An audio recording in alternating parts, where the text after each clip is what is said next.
Hello welcome back Aisha's കിച്ചണിലേക്ക് എല്ലാവർക്കും സ്വാഗതം. അപ്പോൾ ഇന്ന് വന്നിട്ടുള്ള നമ്മുടെ Q&A വീഡിയോ കൊണ്ടാണ്. ഇന്ന് പുറത്തിരുന്നിട്ട് നമ്മുടെ Q&A വീഡിയോ ചെയ്യാമെന്ന് വിചാരിച്ചു.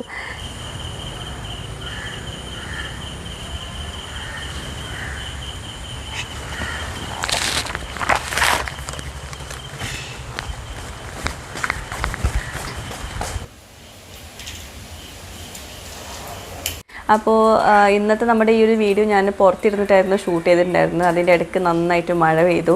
അപ്പോൾ അകത്തേക്ക് തന്നെ ഇരുന്നു. അപ്പോൾ ഇന്ന് വന്നിട്ടുള്ള നമ്മുടെ Q&A വീഡിയോ കൊണ്ടാട്ടോ. ഞാൻ കുറച്ച് ദിവസം മുമ്പത്തെ ഒരു വീഡിയോയിൽ നിങ്ങൾക്ക് എന്നോട് എന്തെങ്കിലും ചോദിക്കാനുണ്ടെങ്കിൽ ആ വീഡിയോക്ക് താഴെ കമൻസിൽ ചോദിക്കാമെന്ന് പറഞ്ഞിട്ടുള്ള ഒരു വീഡിയോ ചെയ്തിട്ടുണ്ടായിരുന്നു. അപ്പോൾ ആ വീഡിയോൻ്റെ താഴെയുള്ള കമൻറ്റ് ബോക്സിൽ നിന്ന് എടുത്തിട്ടുള്ള കുറച്ച് ചോദ്യങ്ങളാണ് ഇന്ന് നിങ്ങളുമായിട്ട് ഷെയർ ചെയ്യാൻ പോകുന്നത്. അതിൽ കൂടുതൽ പേരും ചോദിച്ചിട്ടുള്ളത് ഇനി എന്നാണ് നമ്മൾ തിരിച്ച് UAE പോകുന്നത് എന്നാണ്. പിന്നെ പലരും ചോദിച്ചിട്ടുള്ളത് മക്കളുടെ സ്കൂൾ കാര്യങ്ങളൊക്കെ, അതുപോലെ പിന്നെ ചോദിക്കുന്നത് ഇക്കാടെ ട്രീറ്റ്മെൻറ്റ് കാര്യങ്ങളൊക്കെ.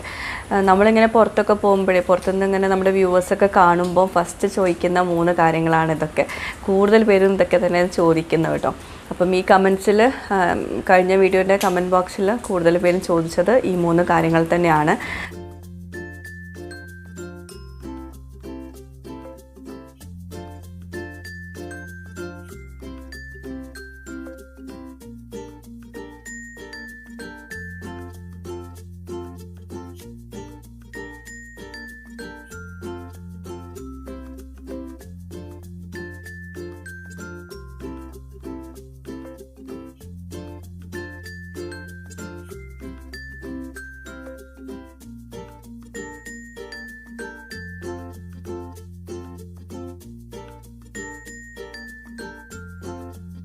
അതിൽ ഫസ്റ്റത്തെ കാര്യം പറയുകയാണെങ്കിൽ ഇനി എന്നാണ് തിരിച്ച് UAE പോകുന്നത് എന്നുള്ള ചോദ്യത്തിനുള്ള ഉത്തരം പറയുകയാണെങ്കിൽ ഇൻഷാല്ല ഈ മാസം ലാസ്റ്റ് കണ്ടു പോകുന്നുണ്ട്. ഇൻഷാല്ല ഡേറ്റ് കൺഫേം ചെയ്തിട്ടില്ല. അപ്പം അതാണ് ആദ്യം തന്നെ പറയാനുള്ളത്. ഓക്കെ, ഇനി പിന്നെ രണ്ടാമത്തെ ചോദ്യം മക്കളുടെ സ്കൂൾ കാര്യങ്ങളൊക്കെ. അപ്പോൾ ഇതുവരേക്കും ഓൺലൈനൊക്കെ ഉണ്ടായിരുന്നു. ഇപ്പം കഴിഞ്ഞ 2 മാസമാണ് ക്ലാസ് കുറച്ച് മിസ്സായിട്ടുണ്ടായിരുന്നത്. അവർ UAE സ്കൂളിൽ തന്നെയാണ് പഠിക്കുന്നത്. ഉമ്മൽക്കുവനിൽ ഇതുവരെ പഠിച്ചിരുന്ന സ്കൂളിൽ തന്നെ പഠിക്കുന്നത്. അപ്പോൾ അത്രയും കാലം ഓൺലൈനുള്ളതുകൊണ്ട് തന്നെ നാട്ടിൽ അവർ ക്ലാസ്സിൽ പോകുന്നുണ്ടായിരുന്നു. നാട്ടിൽ ഓൺലൈനിൽ ക്ലാസ്സിൽ ജോയിൻ ചെയ്തിട്ടുണ്ടായിരുന്നു. ഇപ്പം പിന്നെ കുറച്ചായിട്ട് ഓഫ്ലൈൻ ആയിരുന്നല്ലോ. അപ്പോൾ അതുകൊണ്ട് തന്നെ 2 മാസത്തെ ക്ലാസ് മിസ്സായിട്ടുണ്ടായിരുന്നു കേട്ടോ. അപ്പോൾ അത് പിന്നെ സ്കൂളിൽ അവർക്ക് ലീവ് ചോദിച്ചിട്ടുണ്ടായിരുന്നു. കാര്യങ്ങളൊക്കെ പറഞ്ഞിട്ട് ലീവ് അലോ ചെയ്തിട്ടുമുണ്ട്. ഇനിയിപ്പോൾ തിരിച്ച് ചെന്നിട്ട് തിരിച്ച് ജോയിൻ ചെയ്യണം. അതൊക്കെയാണ് സ്കൂളിലെ വിശേഷങ്ങൾ. റീന് 9th റോസു 3rd കേട്ടോ ഇപ്പം. പിന്നെ റോസുവിന് പിന്നെ എല്ലാം കൂടി ഒരുമിച്ച് ക്യാച്ച് ചെയ്യാൻ ബുദ്ധിമുട്ടാവുമെന്ന് വിചാരിച്ചിട്ട് അവൾക്ക് സെപ്പറേറ്റ് ആയിട്ട് ട്യൂഷൻ കൊടുക്കുന്നുണ്ട്. അറബിക്കിനും ഖുറാനും സെപ്പറേറ്റ് ട്യൂഷൻ ഉണ്ട്. അതുപോലെ മാത്സും മലയാളവും അതും സെപ്പറേറ്റ് ആയിട്ട് ട്യൂഷൻ കൊടുക്കുന്നുണ്ട്. പിന്നെ റീനിനും മാത്സിനും ട്യൂഷൻ കൊടുക്കുന്നുണ്ട്. അങ്ങനെ ഇപ്പോൾ കുഴപ്പമില്ലാണ്ട് അവരുടെ ക്ലാസ്സിൻ്റെ കാര്യങ്ങളൊക്കെ അങ്ങനെ പോകുന്നുണ്ട്. അപ്പോൾ ഇനി ഇൻഷാല്ലാ തിരിച്ച് പോകുമ്പോൾ തിരിച്ച് അവരുടെ സ്കൂളിലേക്ക് തന്നെ ഇപ്പം പോയിക്കൊണ്ടിരിക്കുന്ന സ്കൂളിലേക്ക് തന്നെ ജോയിൻ ചെയ്യാമെന്ന് വിചാരിക്കുന്നുണ്ട് ഇൻഷാല്ലാ. പിന്നെ നമ്മൾ നാട്ടിലിങ്ങനെ കുറേ നിൽക്കുമ്പോഴേ വ്ളോഗൊക്കെ കാണുമ്പോൾ കുറേ പേരിങ്ങനെ ചോദിക്കാറുണ്ട് എപ്പോഴാണ് തിരിച്ച് പോകുന്നത്, നാട്ടിൽ സെറ്റിലായോ, അങ്ങനെ കുറേ കാര്യങ്ങൾ. ഞാൻ അതിനൊന്നും റിപ്ലൈ കൊടുക്കാറില്ല. കാരണം നമ്മൾ പറയുകയാണെങ്കിൽ കുറേ കാര്യങ്ങൾ പറയാനുണ്ടല്ലോ. അപ്പം പിന്നെ ഞാനത് എന്താ പറയുക, മനഃപൂർവ്വം റിപ്ലൈ കുറേ പേർക്കൊന്നും കൊടുക്കാറില്ല. നമുക്കത് ഒറ്റ വാക്കിൽ പറയാൻ വേണ്ടിയിട്ടുള്ള സംഭവങ്ങളല്ലോ. കാരണം ഇക്കടെ ട്രീറ്റ്മെൻറ്റ് കഴിഞ്ഞിട്ട് വേണം നമുക്ക് തിരിച്ചു പോകാനുള്ള പ്ലാനിങ് ഒക്കെ ചെയ്യാനും. മക്കളുടെ സ്കൂളിലെ കാര്യങ്ങളൊക്കെ കുറേ കമൻസിൽ ഞാൻ കാണാറുണ്ട് കേട്ടോ. ഡെയിലി കമൻറ്റ് ചെയ്യുന്നവരൊക്കെ എല്ലാവർക്കും അറിയാനുള്ളൊരു ആകാംക്ഷ ഉണ്ടെന്ന് അറിയാം. പക്ഷെ നമുക്ക് പേഴ്സണലി മെസ്സേജ് റിപ്ലൈ കൊടുക്കുകയാണെങ്കിലും എത്രയെന്ന് വെച്ചിട്ടാണ് കാര്യങ്ങളൊക്കെ ഇതൊക്കെ പറയണ്ടേ. അപ്പോൾ അതുകൊണ്ട് തന്നെ ഞാൻ അങ്ങനത്തെ മെസ്സേജിനൊന്നും റിപ്ലൈ കൊടുത്തിട്ടില്ല. അതുകൊണ്ട് ഞാൻ ഈ ഒരു വീഡിയോയിൽ അത് ഡീറ്റെയിൽ ആയിട്ട് തന്നെ പറയുന്നു.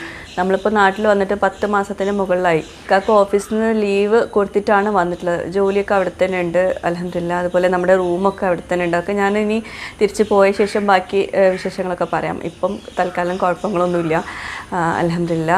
അപ്പോൾ ഇക്കാക്ക് ഇപ്പം ട്രീറ്റ്മെൻറ്റൊക്കെ കഴിഞ്ഞു. ട്രീറ്റ്മെൻറ്റിൽ കുഴപ്പങ്ങളൊന്നുമില്ല അൽഹംദുലില്ലാ. എല്ലാം ഓക്കെ ആണെന്ന് അറിഞ്ഞതുകൊണ്ട് ഇക്കയുടെ ഓഫീസിൽ നിന്ന് തിരിച്ച് ചെല്ലാൻ പറഞ്ഞിട്ടുണ്ടായിരുന്നു. അപ്പോൾ അങ്ങനെയാണ് ഇപ്പോൾ നമ്മൾ തിരിച്ച് പോകുന്നത്. പിന്നെ അവർ തന്നെയാണ് വിസ ഒക്കെ എടുത്തത്. നമുക്കുള്ള വിസ ഒക്കെ അങ്ങനെ റെഡിയായി. എല്ലാം അങ്ങനെ അൽഹംദുലില്ലാ ക്ലിയർ ആയിട്ടുണ്ട്. അങ്ങനെയാണ് ഇപ്പം തിരിച്ച് പോകാനുള്ള പ്ലാനിങ് ഒക്കെ വന്നിട്ടുള്ളത്. ബാക്കിയുള്ളതൊക്കെ ഇനി അവിടെ എത്തിയിട്ട് പറയാം കേട്ടോ. എന്തൊക്കെയാണ് കാര്യങ്ങളെന്നൊക്കെ ഉള്ളത് ബാക്കിയുള്ളത് അവിടെ എത്തിയിട്ട് പറയാം. എന്തായാലും നമ്മളിപ്പം നാട്ടിൽ 10 മാസത്തിന് മുകളിലായി നിൽക്കുന്നത്. അപ്പോൾ ഇത്രയും കാലം നിന്നതുകൊണ്ട് തന്നെ തിരിച്ച് പോകാൻ ഭയങ്കര ഒരു സങ്കടവും ഫീലിംഗും ഒക്കെ ഉണ്ട്. പക്ഷെ തിരിച്ച് പോകാണ്ട് പറ്റില്ലല്ലോ.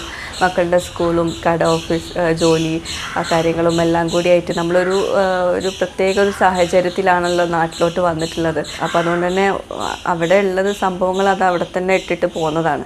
അപ്പം ഇനി തിരിച്ച് ചെന്നിട്ട് വേണം അതൊക്കെ എന്തൊക്കെയായി എന്നൊക്കെ നോക്കാൻ വേണ്ടിയിട്ട്. അപ്പോൾ അതൊക്കെയാണ് ഈ കാര്യങ്ങളൊക്കെ. പിന്നെ കൂടുതൽ പേരും ചോദിച്ചിട്ടുള്ള വേറൊരു കാര്യമാണ് ഇക്കടെ ട്രീറ്റ്മെൻറ്റ് കാര്യങ്ങൾ.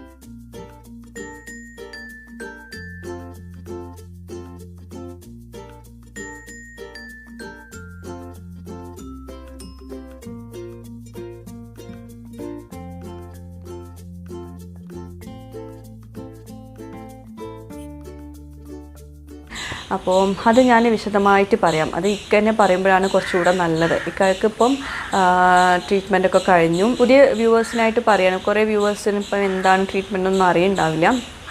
അപ്പം ഇക്കാക്കിപ്പം ഇൻറ്റെസ്റ്റൈനൽ ക്യാൻസർ ആയിരുന്നു. അപ്പോൾ അതിൻ്റെ ട്രീറ്റ്മെൻറ്റാണ് നമ്മൾ നാട്ടിൽ വന്നത്. സർജറിയൊക്കെ UAEയിലാണ് ചെയ്തിട്ടുണ്ടായിരുന്നത്. UAEയിൽ NMC ഹോസ്പിറ്റൽ ഷാർജയിലാണ് ചെയ്തിട്ടുണ്ടായിരുന്നത്. ഡോക്ടർ അഖിലേഷ് സപ്രേ ആയിരുന്നു സർജറിയൊക്കെ ചെയ്തിട്ടുണ്ടായിരുന്നത്. അപ്പം നല്ല ഡോക്ടറായിരുന്നു കേട്ടോ. അപ്പോൾ അതിൻ്റെ ഞാൻ അന്നത്തെ വീഡിയോയിൽ കുറച്ച് മാസങ്ങൾക്ക് മുമ്പ് ഒരു വീഡിയോ ചെയ്തിട്ടുണ്ടായിരുന്നു. അതിൽ ഡീറ്റെയിൽ ആയിട്ട് തന്നെ പറഞ്ഞിട്ടുണ്ട് ഡോക്ടറെ കാര്യങ്ങളൊക്കെ. അപ്പം അതിനുശേഷം ആ വീഡിയോയ്ക്ക് ശേഷം കുറേ പേര് ആ റിലേറ്റഡ് അസുഖമുള്ള കുറേ പേര് മെസ്സേജ് അയച്ചിട്ടുണ്ടായിരുന്നു കേട്ടോ എനിക്ക്. ഇതുപോലെ ഈ സെയിം അസുഖമുള്ളവർക്ക് ഈ ഒരു വീഡിയോ യൂസ്ഫുൾ ആവെങ്കിൽ വളരെ നല്ലൊരു കാര്യമാണെന്ന് വിചാരിച്ചിട്ടാണ് ഞാൻ ഇനി ഇക്കാനെ കൊണ്ട് തന്നെ കാര്യങ്ങളൊക്കെ പറയിപ്പിക്കാം ഇൻഷാ അല്ലാ. അപ്പം ഞാൻ കുറച്ച് ചോദ്യങ്ങൾക്കുള്ള മറുപടിയും കൂടി തന്ന ശേഷം ബാക്കി ഇക്കാടെ ട്രീറ്റ്മെൻറ്റ് കാര്യങ്ങളും അങ്ങനത്തെ കാര്യങ്ങളൊക്കെ ഇക്കന്നെ പറഞ്ഞോളും നിങ്ങളോട്. ഇക്കടെ നമ്പറൊക്കെ എവിടെ നിന്നൊക്കെയോ ആളുകൾ എന്താ പറയുക തപ്പിപ്പിടിച്ചെടുത്തിട്ട് വിളിക്കുന്നുണ്ടായിരുന്നു കേട്ടോ. സെയിം അസുഖമുള്ളവർ ഇക്കൊക്കെയാണെങ്കിൽ ബാക്കിയുള്ളവരുടെ ഇതേ സെയിം റിലേറ്റഡ് അസുഖമുള്ളവരുടെ കാര്യങ്ങൾ കേൾക്കുമ്പം എന്തൊക്കെയാണ് അവരുടെ സിറ്റുവേഷൻ എങ്ങനെയൊക്കെയാണെന്നുള്ളത് അറിയുമ്പോൾ ഇവർക്ക് വേറൊരു ഫീലാണല്ലോ. അതിങ്ങനെ അസുഖമുള്ളവർക്ക് ആ ഒരു സിറ്റുവേഷൻ മനസ്സിലാവുള്ളൂ. അപ്പോൾ അവർക്കൊരു ആശ്വാസമാണ്, ഇക്കാക്കും ഒരു ആശ്വാസമായിരുന്നു. അപ്പം അങ്ങനെ കുറേ പേര് വിളിച്ചിട്ടുണ്ടായിരുന്നു, കാര്യങ്ങളൊക്കെ അന്വേഷിച്ചിട്ടുണ്ടായിരുന്നു. രണ്ടുപേർക്കും ഒരേ അസുഖമാകുമ്പോൾ അവർക്ക് രണ്ടുപേർക്കും കോമൺ ആയിട്ടുള്ള എന്തെങ്കിലും വൈകാരികകളൊക്കെ അങ്ങോട്ടും കൂടി ഷെയർ ചെയ്യുമ്പോൾ അവർക്ക് എന്തെങ്കിലും അതിനുള്ളൊരു സൊല്യൂഷൻ കിട്ടുമല്ലോ. ഒരു ട്രീറ്റ്മെൻറ്റ് കഴിഞ്ഞിട്ട് വർഷങ്ങളായിട്ടുള്ളവർ വരെ വിളിച്ചിട്ടുണ്ടായിരുന്നു കാര്യങ്ങളൊക്കെ പറഞ്ഞിട്ട്. അപ്പോൾ അതൊക്കെ നമുക്ക് ഒരു വല്ലാത്തൊരു ഇൻസ്പിറേഷൻ തന്നെയാണ് അതൊക്കെ കേൾക്കുമ്പോൾ. പിന്നെ നമ്മൾ ലാസ്റ്റ് ഇവിടെ ഹോസ്പിറ്റലിൽ MBRൽ പോയപ്പോൾ അവർ പ്രത്യേകിച്ച് മരുന്നുകളൊന്നും തന്നിട്ടില്ല. പിന്നെ ഡയറ്റ് അങ്ങനെയുള്ള സംഭവങ്ങളൊന്നും കൊടുത്തിട്ടില്ല. പ്രത്യേകിച്ച് അങ്ങനത്തെ ഡയറ്റ് ചാർട്ടൊന്നുമില്ല. പിന്നെ ഇപ്പം ആയുർവേദിക് ട്രീറ്റ്മെൻറ്റ് നടക്കുന്നുണ്ട്. കാരണം ഇപ്പം ഈ കീമോ കഴിഞ്ഞവർക്ക് ഏറ്റവും ബെസ്റ്റ് ഇങ്ങനെ ആയുർവേദിക് ട്രീറ്റ്മെൻറ്റ് നടത്തുന്നത് തന്നെയാണെന്ന് പലരും പറഞ്ഞിട്ടുണ്ടായിരുന്നു. അതും എനിക്ക് കുറേ കമൻറ്റ്സ് വന്നിട്ടുണ്ടായിരുന്നു കേട്ടോ.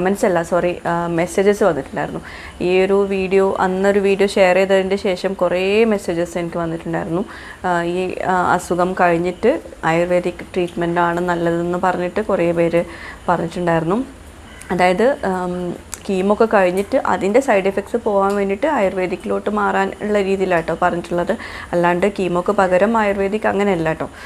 ഇപ്പം കോട്ടക്കൽ ആയുർവേദശാലയിൽ പോയിട്ടുണ്ടായിരുന്നു ഇപ്പം ലാസ്റ്റ് കുറച്ച് ദിവസം മുമ്പ്.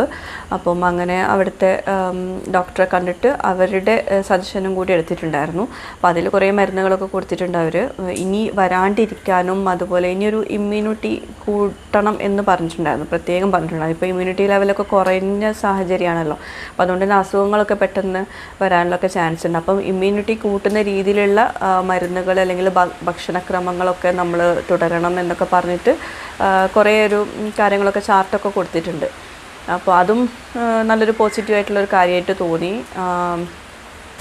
പിന്നെ നമ്മളിപ്പോൾ നാട്ടിലിങ്ങനെ കുറേ നിൽക്കുന്നത് കാരണം കുറേ പേര് പിന്നെ ചോദിക്കുന്ന വേറൊരു ചോദ്യമാണ് വീട് പണി എന്തായെന്ന്. ആദ്യമൊക്കെ ഞാൻ വീട് പണിയുടെ കാര്യങ്ങളൊക്കെ നിങ്ങളുമായിട്ട് ഷെയർ ചെയ്തിട്ടുണ്ടായിരുന്നു, പിന്നെ ഇപ്പോൾ ഷെയർ ചെയ്യുന്നില്ല എന്നൊക്കെ പറഞ്ഞിട്ട്. അതെന്താണെന്ന് വെച്ചാൽ നമ്മൾ വീട് പണി നടന്നുകൊണ്ടിരിക്കുന്നുണ്ട്, നിർത്തി വെച്ചിട്ടൊന്നുമില്ല. അൽഹംദുലില്ലാ അതിനൊന്നും പ്രശ്നങ്ങളൊന്നും വന്നിട്ടില്ല, നടന്നുകൊണ്ടിരിക്കുന്നുണ്ട്. വാർപ്പൊക്കെ കഴിഞ്ഞ് പിന്നെ വയറിങ്, പ്ലംബിങ്, പിന്നെ തേപ്പ് ആ ഒരു സ്റ്റേജിലാണല്ലോ. പക്ഷേ അതിൻ്റെ ഇടയ്ക്ക് നല്ല മഴയുള്ള കാലാവസ്ഥയല്ലേ ഇപ്പോൾ. അപ്പോൾ അതുകൊണ്ട് തന്നെ ചില പണികൾ നമുക്ക് നടത്താൻ പറ്റാത്ത രീതിയിലായതുകൊണ്ടാണ് അതങ്ങനെ സ്ലോ ആയിട്ട് പോകുന്നത്. അൽഹംദുലില്ലാ വേറെ കുഴപ്പങ്ങളൊന്നുമില്ല. ഇപ്പം തേപ്പ് ഇനിയിപ്പം നെക്സ്റ്റ് സ്റ്റേജ് എന്ന് പറഞ്ഞാൽ തേപ്പ് തുടങ്ങുന്ന സ്റ്റേജാണ്. അപ്പം അത് കുറച്ച് ഡിലേ ആയിട്ടുണ്ട്, മഴ കാരണമാണ് ഡിലേ ആക്കിയിട്ടുണ്ടായിരുന്നത്. വേറെ കുഴപ്പങ്ങളൊന്നുമില്ല. അപ്പോൾ ഇതൊക്കെയാണ് വീട് പണീൻ്റെ കാര്യങ്ങൾ. പിന്നെ നമ്മൾ ഒന്നുമില്ലാണ്ട് വെറുതെ വീട് പണി ഇങ്ങനെ കാണിക്കുമ്പം നിങ്ങൾക്കും ബോറിംഗ് ആണ്, ഞാനും ഇങ്ങനെ കാണിക്കുമ്പം എനിക്കും തോന്നും നമ്മൾ വീണ്ടും വീണ്ടും സെയിം കണ്ടൻറ്റ് തന്നെ ഷെയർ ചെയ്യേണ്ടെന്ന് വിചാരിച്ചിട്ടാണ് ഞാൻ പിന്നെ വീട് പണീൻ്റെ കാര്യങ്ങളൊന്നും അവിടെ ഷെയർ ചെയ്യാത്തത് കേട്ടോ. അപ്പോൾ എന്തായാലും അത് റിലേറ്റഡ് നമ്മൾ തിരിച്ച് പോകുന്നതിന് മുമ്പ് ഞാൻ മാക്സിമം നോക്കാം, നമ്മുടെ എൻജിനീയറോട് സംസാരിച്ചിട്ട് വീട് പണി റിലേറ്റഡ് കാര്യങ്ങളും അങ്ങനത്തെ കാര്യങ്ങളൊക്കെ ഒരു വീഡിയോ ചെയ്യാൻ വേണ്ടിയിട്ട് മാക്സിമം നോക്കാം ഇൻഷാ അല്ലാ. പിന്നെ നമ്മളിങ്ങനെ വ്ളോഗൊക്കെ ചെയ്യുമ്പോഴേ അതും പലരും ചോദിക്കുന്നുണ്ട്, നമ്മളൊരു 20 മിനിറ്റിൻ്റെ വീഡിയോ ആയിരിക്കും നമ്മൾ വ്ളോഗായിട്ട് ഷെയർ ചെയ്യുന്നത്. അതായത് ഒരു ദിവസം 24 മണിക്കൂറുണ്ട്, അതിൽ 20 മിനിറ്റ് മാത്രം നമ്മൾ വീഡിയോയിൽ ഷെയർ ചെയ്യുന്നത്. ഞാൻ പ്രത്യേകം മുമ്പത്തെ കുറേ വ്ളോഗിൽ പറഞ്ഞിട്ടുണ്ട്, നമ്മുടെ സന്തോഷകരമായിട്ടുള്ള മൊമെൻറ്റ്സ് മാത്രം, അതിൽ ബെസ്റ്റ് മാത്രം നമ്മൾ അതിൽ ഷെയർ ചെയ്യുള്ളൂ. പിന്നെ വ്ളോഗ് എടുക്കുമ്പോൾ എനിക്ക് കുറച്ചുകൂടെ ബുദ്ധിമുട്ടുള്ളൊരു കാര്യം എന്താണെന്ന് വെച്ചാൽ, കുറച്ചും കൂടെ എനിക്ക് ബുദ്ധിമുട്ടാണ് വ്ളോഗ് ചെയ്യുമ്പോൾ റെസിപ്പിനേക്കാളും. കാരണം നമ്മൾ ബാക്കിയുള്ളവരുടെ കാര്യം എനിക്കറിയില്ല, ഞാൻ വ്ളോഗ് ചെയ്യുമ്പോൾ ആദ്യം നമ്മൾ വീടൊക്കെ ഒന്ന് റെഡിയാക്കി വെക്കും.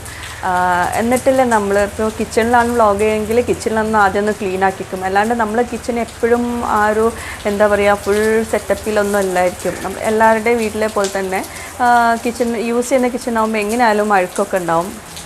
അപ്പോൾ നമ്മൾ വ്ളോഗ് ചെയ്യുമ്പം ആദ്യം എല്ലാം ഒന്ന് റെഡിയാക്കി ഒന്ന് അറേഞ്ച് ചെയ്ത് വെച്ച ശേഷമായിരിക്കും വ്ളോഗ് സ്റ്റാർട്ട് ചെയ്യുന്നത്. അപ്പോൾ അങ്ങനെയൊക്കെയാണ്. അപ്പോൾ അതേപോലെ തന്നെ നമ്മുടെ വീട്ടിൽ എപ്പോഴും ഹാപ്പി ആയിട്ടുള്ള മൊമെൻറ്റ്സ് ഒന്നുമല്ല, എപ്പോഴും ചിലപ്പം ദേഷ്യപ്പെടും, ചിലപ്പോൾ സങ്കടം ഉണ്ടാവും, അങ്ങനെയാണ്. പക്ഷെ അതൊന്നും നമ്മൾ വീഡിയോയിൽ ഷെയർ ചെയ്യില്ലല്ലോ. അപ്പം നമ്മൾ ഏറ്റവും നല്ല പാർട്ട് മാത്രമേ ഷെയർ ചെയ്യുള്ളൂ. അത് എല്ലാവർക്കും അറിയുന്നുണ്ടാവും. പക്ഷേ കുറച്ച് പേരൊക്കെ വിചാരിക്കുന്നത് നമ്മളെപ്പോഴും ഭയങ്കര ഹാപ്പി ആയിട്ടാണ് ഇരിക്കുന്നത്, ഭയങ്കര അടിപൊളി ലൈഫാണ് അങ്ങനെയൊക്കെ വിചാരിക്കൂലേ. അങ്ങനെയൊന്നുമല്ല, എല്ലാവരുടെയും പോലെ തന്നെ എന്തെങ്കിലുമൊക്കെ പ്രശ്നങ്ങൾ അങ്ങനെ ഇങ്ങനെയൊക്കെ തട്ടലും മുട്ടലൊക്കെ എന്തായാലും ഉണ്ടാവും. എപ്പോഴും എന്താ പറയുക അടിപിടിയൊന്നും ഇല്ലാണ്ട് ഭയങ്കര സ്മൂത്തായിട്ടൊന്നുമല്ല നമ്മുടെ എല്ലാവരുടെയും ലൈഫ് പോകുന്നത്. അങ്ങനെ എന്തെങ്കിലും പ്രശ്നങ്ങളൊന്നും ഇല്ലെങ്കിൽ പിന്നെ എന്താ രസമല്ലേ. എപ്പോഴും ഇങ്ങനെ ഹാപ്പി ആയിട്ട് ഇരിക്കുകയാണെങ്കിൽ നമ്മുടെ ലൈഫിന് ഒരു മീനിങ്ലെസ് ആവും. അപ്പം എന്തെങ്കിലുമൊക്കെ പ്രശ്നങ്ങളൊക്കെ ഉണ്ടാകുമ്പോഴല്ലേ അത് നമ്മൾ സോൾവ് ചെയ്യുമ്പോഴാണ് നമ്മുടെ ലൈഫിന് എന്തെങ്കിലും ഒരു അർത്ഥം ഉണ്ടാവുന്നത്. അപ്പോൾ അതൊക്കെയാണ് വ്ളോഗ് റിലേറ്റഡ്. അപ്പോൾ എനിക്ക് പറയാനുള്ളത് എന്താണെന്ന് വെച്ചാൽ, നമ്മുടെ വ്ളോഗ് കണ്ടിട്ട് ബാക്കിയുള്ളവർ നമ്മളുടെ വ്ളോഗ് എന്നല്ല മിക്കവരുടെയും വ്ളോഗിൽ നമ്മൾ ചിരിച്ചും കൊണ്ടുള്ള വീഡിയോസ് ചെയ്യുന്നു, അല്ലെങ്കിൽ ഒരു കണ്ടൻറ്റിനായിട്ട് നമ്മൾ മിക്കവരും അങ്ങനെ തന്നെ ആയിരിക്കും, കണ്ടൻറ്റിനായിട്ട് തന്നെ ആയിരിക്കും വീഡിയോ ചെയ്യുന്നത്. അല്ലാണ്ട് നമ്മുടെ ഒരു ദിവസം ഇങ്ങനെ എന്നൊന്നും ഉണ്ടാവില്ല. ഞാൻ എൻ്റെ ഒരു അഭിപ്രായം പറഞ്ഞ കേട്ടോ. അതിനിപ്പം അങ്ങനെ അല്ലാത്തവരുണ്ടെങ്കിൽ ക്ഷമിക്കുക. പിന്നെ ഇത്രയും ഇതിൻ്റെ ഇടയ്ക്ക് ഇതെല്ലാം കൂടി ഞാനെങ്ങനെ മാനേജ് ചെയ്യുന്നു എന്നുള്ളൊരു ചോദ്യം ഉണ്ടായിരുന്നു കേട്ടോ. അത് 1-2 പേര് ചോദിച്ചിട്ടുള്ളൂ. പക്ഷേ അതാണ് എനിക്ക് തോന്നുന്നു വലിയൊരു ഇമ്പോർട്ടൻ്റ് ആയിട്ടുള്ള ചോദ്യം. കാരണം നാട്ടിലാവുമ്പോൾ എനിക്ക് വലിയ പ്രശ്നങ്ങളൊന്നുമില്ല അതെല്ലാം കൂടി മാനേജ് ചെയ്യാൻ. കാരണം നാട്ടിൽ ഇക്കാടെ ഉമ്മ, നമ്മുടെ വീട്ടിലൊരു സഹായത്തിന് ഒരാളുണ്ട്. ഇവർ 2 പേരാണ് നമ്മുടെ വീട്ടിലെ മെയിൻ പാർട്ട് നടത്തുന്നത്. പിന്നെ ഞാനിപ്പോൾ ഉള്ളത് ഇത്താടെ വീട്ടിലാണ്, ഇക്കാടെ സിസ്റ്ററിൻ്റെ വീട്ടിൽ അവരും, പിന്നെ എൻ്റെ വീട്ടുകാരും ഇക്കാടെ വീട്ടുകാരും എല്ലാവരും ഭയങ്കര ഒരു എന്താ പറയുക, എനിക്ക് ഭയങ്കര സപ്പോർട്ടീവ് ആയതുകൊണ്ട് തന്നെ അങ്ങനെ കുറച്ച് കുഴപ്പങ്ങളില്ലാണ്ട് പോകുന്നുണ്ട്. ഇക്കാക്ക് ഇപ്പം ചില വ്ളോഗ് ചെയ്യാൻ ഇക്കാക്ക് വരാൻ പറ്റില്ല എന്നാണെങ്കിൽ എനിക്ക് വരാൻ കുറേ പേര് കൂടെ വരാനുണ്ട്. അപ്പോൾ അതുകൊണ്ട് തന്നെ അൽഹംദുലില്ലാ അതുകൊണ്ട് തന്നെ എല്ലാം സ്മൂത്തായിട്ട് പോകുന്നുണ്ട്. ഇതുവരേക്കും അങ്ങനത്തെ പ്രശ്നങ്ങളൊന്നും വന്നിട്ടില്ല. ഇപ്പോൾ വീട്ടിലാണെങ്കിലും ഞാൻ വീഡിയോ എഡിറ്റ് ചെയ്യുന്ന അറിയാലോ, നമ്മളൊരു വീട്ടിൽ ഒരു സ്ത്രീക്ക് രാവിലെ തൊട്ട് വൈകിട്ട് വരെ എത്രത്തോളം സംഭവങ്ങൾ വീട്ടിൽ ചെയ്യാനുണ്ടാവും എന്നുള്ളത്. മക്കളുള്ള സ്ത്രീകളാണെങ്കിൽ തീർച്ചയായിട്ടും ഒരുപാട് കാര്യങ്ങളുണ്ടാവും. റൂയിമോളം പോലത്തെ കുട്ടികളൊക്കെ ആണെങ്കിൽ നമുക്ക് ഒരുപാട് കാര്യങ്ങൾ വീട്ടിൽ തന്നെ ചെയ്യാനുണ്ടാവും. അപ്പോൾ അതൊക്കെ ഇങ്ങനെ സ്മൂത്തായിട്ട് പോകാനുള്ള മെയിൻ കാരണം അവിടെ ഇക്കാടെ ഉമ്മ അതൊക്കെ എനിക്ക് എന്താ പറയുക, ഞാനൊന്നും പറയാതെ തന്നെ ഉമ്മ എല്ലാം എനിക്ക് അഡ്ജസ്റ്റ് ചെയ്ത്, ഇനിയിപ്പം ഞാൻ വീഡിയോ ചെയ്യുന്ന സമയത്താണെങ്കിൽ ഇക്കാക്ക് ഫുഡ് കൊടുക്കാനും ഇക്കാക്ക് ഫുഡ് ഉണ്ടാക്കി കൊടുക്കാനും റൂഹിമോൾക്ക് ഫുഡ് കൊടുക്കാനൊക്കെ ഉമ്മയാണ് സഹായിക്കുക. അപ്പം അങ്ങനെ ആയതുകൊണ്ടാണ് ഇവിടെ ഇങ്ങനെ സ്മൂത്തായിട്ട് പോകുന്നത്. ഇനി തിരിച്ച് UAE പോകുമ്പോൾ എന്താവോ എന്തോന്നൊന്നും എനിക്കറിയില്ല, കാരണം അവിടെ ഞാൻ ഒറ്റയ്ക്കാണല്ലോ ഇൻഷാ അല്ലാ. അപ്പം പിന്നെ ഉമ്മാനെ തിരിച്ച് കൂടെ കൊണ്ടുപോകുന്നുണ്ടോ എന്ന് ചോദിക്കുന്നുണ്ട്. നാട്ടിൽ നിൽക്കാനാണ് ഉമ്മക്ക് താല്പര്യം. അപ്പം ഉമ്മയുടെ ഇഷ്ടത്തിനനുസരിച്ച് ചിലപ്പം അങ്ങോട്ടേക്ക് വരും, അല്ലെങ്കിൽ ഇവിടെ നിൽക്കും. ഇവിടെ പിന്നെ ബ്രദേഴ്സൊക്കെ ഉണ്ട്. അപ്പം അതുകൊണ്ട് വീട്ടിൽ ആളില്ലാത്ത പ്രശ്നങ്ങളൊന്നുമില്ല, എല്ലാവരും ഉണ്ട് വീട്ടിൽ. അങ്ങനെയൊക്കെയാണ്. സ്റ്റാർട്ട് ആക്ഷൻ കട്ട് കൊണ്ടുവരട്ടെ. അപ്പോൾ നമ്മുടെ വ്യൂവേഴ്സിൽ കുറേ പേര് ഇക്കാടെ റിലേറ്റഡ് അസുഖമുള്ളവരും അതുപോലെ ഈ ഒരു അസുഖം ഫേസ് ചെയ്തവർക്കൊക്കെ കുറേ ഡൗട്ട്സൊക്കെ ഉണ്ടായിരുന്നു. അപ്പോൾ കുറേ പേര് ഇങ്ങനെ ഞാൻ പറഞ്ഞല്ലോ വിളിച്ച് ചോദിച്ചിട്ടുണ്ടായിരുന്നു കാര്യങ്ങളൊക്കെ ഇക്കാനോടും എന്നോടൊക്കെ ആയിട്ട്. അപ്പോൾ ഇതിനെ പറ്റിയിട്ട് കൂടുതൽ ഡീറ്റെയിൽ ആയിട്ട് ഇക്ക തന്നെ പറഞ്ഞോളും. പിന്നെ ഇതിൽ മെയിനായിട്ട് ആളുകൾ ചോദിച്ചിട്ടുള്ളത് ഈ അസുഖത്തിൻ്റെ സിംറ്റംസ് ഉണ്ടായിരുന്നു തന്നെ പറഞ്ഞോളൂ. സിംറ്റംസിൻ്റെ പറയുകയാണെങ്കിൽ എനിക്ക് തുടക്കത്തിൽ മുമ്പൊക്കെ ടോയ്ലറ്റിൽ പോകുമ്പോൾ ഇച്ചിരി ബ്ലഡ് കാണുമായിരുന്നു. അത് ഇപ്പോഴല്ല, ഒരു 5 വർഷം മുമ്പൊക്കെ. പക്ഷേ ഈ ഒരു അസുഖത്തിൻ്റെ ആയിരിക്കുമോ അതെന്ന് പറയാം, കാരണം ഇത്രയും കുറേ മുമ്പ് തുടങ്ങിയിട്ടുണ്ടാവുമെന്നൊന്നും അറിയില്ല. പിന്നെ ഞാൻ പൊതുവേ വെജിറ്റബിൾസാണ് അധികം കൂടുതൽ കഴിക്കാറ്. അപ്പോൾ അതുകൊണ്ട് എനിക്ക് അധികം കോൺസ്റ്റിപ്പേഷൻ, വയറുറക്കൽ അങ്ങനെ തീരെ ഉണ്ടാവാറില്ല. ഈ അസുഖം കണ്ടുപിടിക്കുന്നതിൻ്റെ 5-6 മാസം മുമ്പ് തുടങ്ങിയിരുന്നത് എനിക്ക് ഡെയിലി ഒരു 5 സെക്കൻഡ് അല്ലെങ്കിൽ 4 സെക്കൻഡൊക്കെ ഒരു ചെറിയ കുറഞ്ഞ സമയത്ത് ഒരു ഷൂട്ടിംഗ് പെയിൻ, ഈ ഇടത്തെ വയറിൻ്റെ ഭാഗത്ത് ഒരു ചെറിയൊരു പെയിന് വരുമായിരുന്നു. അത് 2-3 മാസം മുമ്പ് 4 മാസം മുമ്പ് അങ്ങനെ എന്താ തുടങ്ങിയിരുന്നു. അത് എപ്പോഴും ഇല്ല, ഒരു ദിവസത്തിൽ ചിലപ്പോൾ 1-2 പ്രാവശ്യം എപ്പോഴെങ്കിലും ഒരു 5-6 സെക്കൻഡ് വരും. നല്ലൊരു വേദന ഉണ്ടാവും. ഞാൻ ജസ്റ്റ് ഒന്ന് ഇരിക്കും, പിന്നെ അതങ്ങ് മാറും ചെയ്യും. വെള്ളം കുടിക്കാത്തത് അങ്ങനെ എന്തെങ്കിലുമൊക്കെ ആവുമെന്ന് ഞാനും അതത്ര കാര്യമാക്കിയില്ല. കാരണം അതിന് മുമ്പേ എനിക്കൊരു ബാക്ക് പെയിൻ ഉണ്ടായിരുന്നു. അപ്പോൾ അതിൻ്റെ എന്തെങ്കിലോ അല്ലെങ്കിൽ വെള്ളം കുടി വളരെ കുറവായിരുന്നു എനിക്ക്. 2 ലിറ്റർ കുടിക്കണം എന്നൊക്കെ പറയുന്നത് പോലും എന്താ പറയുക, ഞാൻ ചിലപ്പോൾ 1 ലിറ്റർ പോലും ചിലപ്പോൾ ചില ദിവസങ്ങളിൽ കുടിക്കുന്നുണ്ടാവില്ല. അങ്ങനെ ഒരു പെയിന് വരുമ്പോൾ ഞാൻ പെട്ടെന്ന് പോയിട്ട് 1-2 ഗ്ലാസ് വെള്ളം കുടിക്കും. പിന്നെ അതൊന്നും ഉണ്ടാവില്ല. പിന്നെ ചിലപ്പോൾ വരുന്ന അടുത്ത ദിവസം അല്ലെങ്കിൽ 2 ദിവസം കഴിഞ്ഞിട്ടാവും. ഈ 2 സിംറ്റംസ് അല്ലാണ്ട് എനിക്ക് വേറൊരു സിംറ്റം ഉണ്ടായിട്ടില്ല. പിന്നെ കുറേ പേര് ഇക്കാടെ പേര് ചോദിച്ചിട്ടുണ്ടായിരുന്നു കേട്ടോ. ഇക്കാൻ്റെ നല്ല മക്കളുടെ പേരും ചോദിക്കാറുണ്ട്, ഫുൾ നെയിം. ഇക്കാൻ്റെ പേര് തൻവീർ എന്നാണ്, മുഹമ്മദ് തൻവീർ. റീനുവിൻ്റെ പേര് ഫാത്തിമ റിസാറീൻ, റോസു ഐഷ ജേബ റോസ്, റൂഹിൻ്റെ പേര് അമീന റൂഹി സോയൽ. അങ്ങനെ കേട്ടോ പേര്. അങ്ങനെ കുറേ പേര് എപ്പോഴും ചോദിക്കുന്നതാണ്, അപ്പോൾ അതൊന്നും ഇതിൽ പറയാമെന്ന് വിചാരിച്ചു. പിന്നെ കുറേ പേര് ഇക്കാടെ ജോലി ചോദിച്ചിട്ടുണ്ടായിരുന്നു കേട്ടോ. ഞാൻ മുമ്പ് എങ്ങാനും ഏതോ ഒരു വ്ളോഗിൽ പറഞ്ഞിട്ടുണ്ട്. അപ്പോൾ ഇക്ക മെക്കാനിക്കൽ എഞ്ചിനീയറായിട്ടാണ് വർക്ക് ചെയ്യുന്നത്. ഇവിടെ അൽറീം ഹോസ്പിറ്റൽ കമ്പനിയിലാണ് വർക്ക് ചെയ്യുന്നത്, ഷെയ്ഖ് ഖലീഫ ഹോസ്പിറ്റൽ ഉമ്മൽക്കുവയിൽ. അപ്പോൾ ഇതാണ് ജോലി റിലേറ്റഡ് ആയിട്ടുള്ള സംഭവങ്ങളൊക്കെ. ഇക്കാക്ക് ഇപ്പം എന്താ ട്രീറ്റ്മെൻറ്റാണ് ചെയ്തുകൊണ്ടിരിക്കുന്നത്, അതുപോലെ എന്തെങ്കിലും മരുന്നുകൾ കുടിക്കുന്നുണ്ടോയെന്നൊക്കെ അത് കുറേ പേര് ചോദിക്കുന്നുണ്ട് കേട്ടോ. അപ്പം എന്തൊക്കെ മരുന്നുകൾ? പിന്നെ ഇത് പറഞ്ഞോളൂ, മറ്റേ എന്താ കാലുവേദനയ്ക്ക് എന്തൊരു ഇതുണ്ടായിരുന്നില്ലേന്നോ? ഇപ്പോൾ മാർച്ച് 20 ലാസ്റ്റ് കീമോ കഴിഞ്ഞത്. അപ്പോൾ അത് കഴിഞ്ഞ് കൃത്യം 1 മാസം കഴിഞ്ഞിട്ട് വേറൊരു പെറ്റ് സ്കാൻ എടുത്തു. പെറ്റ് സ്കാൻ എടുത്തപ്പോൾ ഒന്നും കാണുന്നില്ല. ചെറുതായിട്ട് ചെറിയ ഡൗട്ട്സൊക്കെ പറഞ്ഞിട്ടുണ്ടായിരുന്നു. പക്ഷേ പിന്നെ കൊളോണോസ്കോപ്പി ചെയ്തു, പിന്നെ ബ്ലഡ് ടെസ്റ്റ് ചെയ്തു, അങ്ങനെ വേറെ ഒന്നും കണ്ടില്ല. അപ്പോൾ അവർ 2 മാസം കഴിഞ്ഞതിന് ശേഷം പിന്നെയും ഒന്നും കൂടെ ബ്ലഡ് ടെസ്റ്റ് നടത്താൻ പറഞ്ഞിരുന്നു. അങ്ങനെ ഇപ്പോൾ ജൂൺ 20 ബ്ലഡ് ടെസ്റ്റ് നടത്തി, അതിലൊന്നും കണ്ടില്ല. അപ്പോൾ ഇനി അടുത്ത ഫോളോ അപ്പ് പറഞ്ഞിട്ടുള്ളത് സെപ്റ്റംബർ 20 സെപ്റ്റംബർ 20 പെറ്റ് സ്കാൻ എടുക്കാൻ പറഞ്ഞിട്ടുള്ളത്, പിന്നെ കൂടെ ഈ ബ്ലഡ് ടെസ്റ്റും. പിന്നെ അങ്ങനെ കുറേ പേര് ചോദിച്ചു. പറഞ്ഞു MBR മരുന്നുകളൊന്നും ഇല്ലായിരുന്നു. നമ്മൾ ലാസ്റ്റ് ചെക്കപ്പിന് പോയ ശേഷം അവരോട് ചോദിച്ചിട്ടുണ്ടായിരുന്നു, നമ്മൾ ഡോക്ടറോട് ചോദിച്ചിട്ടുണ്ടായിരുന്നു എന്തെങ്കിലും ഡയറ്റിൽ എന്തെങ്കിലും ശ്രദ്ധിക്കണോ അല്ലെങ്കിൽ എന്തെങ്കിലും പ്രത്യേകിച്ച് കെയർ വേണോ എന്നൊക്കെ ചോദിച്ചിട്ടുണ്ടായിരുന്നു. അപ്പോൾ അവർ പറഞ്ഞത് അങ്ങനെയൊന്നുമില്ല, ഇന്ന റീസൺ മീൻസ് അങ്ങനെ റെഡ് മീറ്റ് കഴിക്കാം, പക്ഷേ വളരെ മിതമായിട്ട് മാക്സിമം ഒഴിവാക്കുന്നത് നല്ലത്. കാരണം ഇതൊക്കെ എന്താ പറയുക, റെഡ് മീറ്റ് എല്ലാം കോൺസ്റ്റിപ്പേഷൻ ഉണ്ടാവാനുള്ള ചാൻസുകളുണ്ട്. പിന്നെ എനിക്ക് 10ാമത്തെ കീമോ കഴിഞ്ഞ ഉടനെ ഷുഗർ ഉണ്ടായിരുന്നു. അതുവരെ കണ്ടിട്ടുണ്ടായിരുന്നില്ല. 10 മുതലാണ് അവർ പറഞ്ഞത് ഇച്ചിരി ഷുഗർ കൂടുന്നുണ്ട്. അപ്പോൾ അതുകൊണ്ട് ഇപ്പോൾ ഏറ്റവും ഡോസ് കുറഞ്ഞ 2 ഗുളിക കഴിക്കുന്നുണ്ട്. SR500 എന്ന് പറഞ്ഞിട്ട് ഗ്ലൈസിഫേജ്, അവർ രാവിലെയും വൈകുന്നേരം കഴിക്കുന്നുണ്ട്. ഇപ്പോൾ അതുകൊണ്ട് പിന്നെ എന്താ പറയുക, ഒരു 140, 130, 120 അതിൻ്റെ അടിയിൽ നിൽക്കുന്നുണ്ട്. പിന്നെ ഷുഗർ ചെയ്തിട്ടുണ്ട്. പിന്നെ ഷുഗർ തീരെ കഴിക്കുന്നില്ല. ഈവൻ ഫ്രൂട്ട്സ് വരെ ഇപ്പോൾ എന്താ പറയുക, അതിൻ്റെ ഷുഗർ കണ്ടൻറ്റ് നോക്കിയുള്ള ഫ്രൂട്ട്സ് മാത്രമാണ് അധികം കഴിക്കുന്നത്. ഇപ്പോൾ ഓറഞ്ച്, പിന്നെ അതുപോലെ ആപ്പിൾ, ഇതൊക്കെ മാത്രമാണ് കഴിക്കുന്നത്. പിന്നെ വേറെ എനിക്ക് അടുത്തത് ഉണ്ടായിരുന്നത് കയ്യിലും കാലിലും തരിപ്പായിരുന്നു. അപ്പോൾ ആദ്യം 1 മാസം ഞാനൊരു ന്യൂറോളജിസ്റ്റിനെ കണ്ടു, 1 മാസത്തോളം മരുന്ന് കഴിച്ചു. പക്ഷേ അതൊന്നും അങ്ങനെ ഉണ്ടായിരുന്നില്ല, എന്താ പറയുക, ഒരു മാറ്റം ഉണ്ടായില്ല. പിന്നെ അത് മാത്രമല്ല, രാത്രി കിടക്കുമ്പോഴൊക്കെ ഉറക്കം വരാനുള്ള ഒരുപാട് ബുദ്ധിമുട്ടുകളുണ്ടായിരുന്നു. ഈ ഒരു പ്രോബ്ലം കുറേ പേര് കേട്ടോ, കുറേ പേര് ഇങ്ങനെ വിളിച്ചിട്ട് പറഞ്ഞിട്ടില്ലായിരുന്നു. സെയിം അസുഖം ട്രീറ്റ്മെൻറ്റ് കഴിഞ്ഞവർക്കൊക്കെ ഈ ഒരു പ്രോബ്ലം ഉണ്ടായിരുന്നു. അതുപോലെ ഷുഗറും പിന്നെ ഈ തരിപ്പ്, അതുപോലെ ഉറക്കക്കുറവ് അല്ലേ. ഈ കൈയും കാലും തരിപ്പിൻ്റെ വേണ്ടിയിട്ട് ഞാൻ ഒരു ആയുർവേദ ഡോക്ടറെ കാണിച്ചിരുന്നു. അപ്പോൾ അവർ ഒരു കഷായം, ചെറിയ കഷായം പോലെ തന്നിരുന്നു. പിന്നെ ഒരു ഓയിലും തന്നിരുന്നു. കർപ്പൂരാതി തൈലാണോ അങ്ങനെ എന്തോ ഒന്നും കൂടി തന്നിരുന്നു, കർപ്പൂരാതി തൈലം.